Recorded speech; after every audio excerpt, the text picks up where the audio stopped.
Something you may hear us say a lot is there are simple sewing machines and there are machines that make sewing simple. I'm Quinton from Sewing and Vacuum Warehouse, and today we're going to break that down for you. We say this phrase in response to what we hear often. Someone walks in and says, "I do not want a digital sewing machine."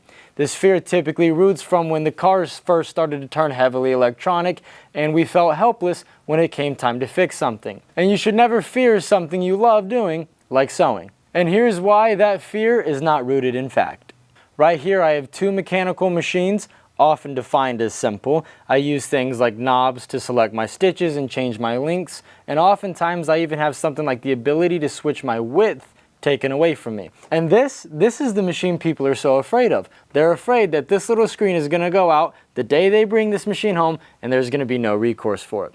Well, if you know anything about me, you know I grew up in this industry and this little guy has been around all my life. I've seen this screen go out one time and it was because a tech simply just did not know how to pull it apart. So let's talk about how these machines are the same. Well, they all have multiple stitches and they all have ways to sift through them. These you use knobs, on this you use the simple buttons. They all also have the ability to fine tune a stitch. Here we're going to use a knob to adjust the length, but I'm not given the option to switch the width.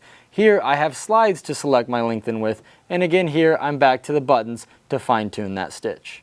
Alright, so now let's break down what makes the machines a little bit different. So on these machines, can you cut your thread, save your time and your headache? No. If you forget your foot pedal or misplace your foot pedal, can you use these machines? No. And will they automatically fine-tune the stitch for you to the perfect setting? No.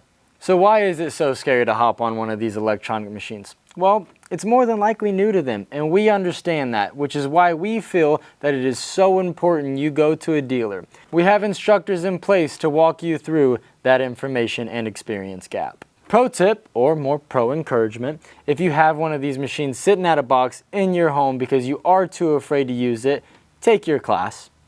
If you've bought it from a dealer, more than likely they do offer something that will help you through it, and if not, we're in the YouTube space. Search it. Don't be afraid to put in your machine name, put in your model number, and any of these search parameters, and I guarantee you'll find something that'll help. I hope this video calmed some fears and reduced some anxiety, and if it did, drop us a like and don't be afraid to subscribe.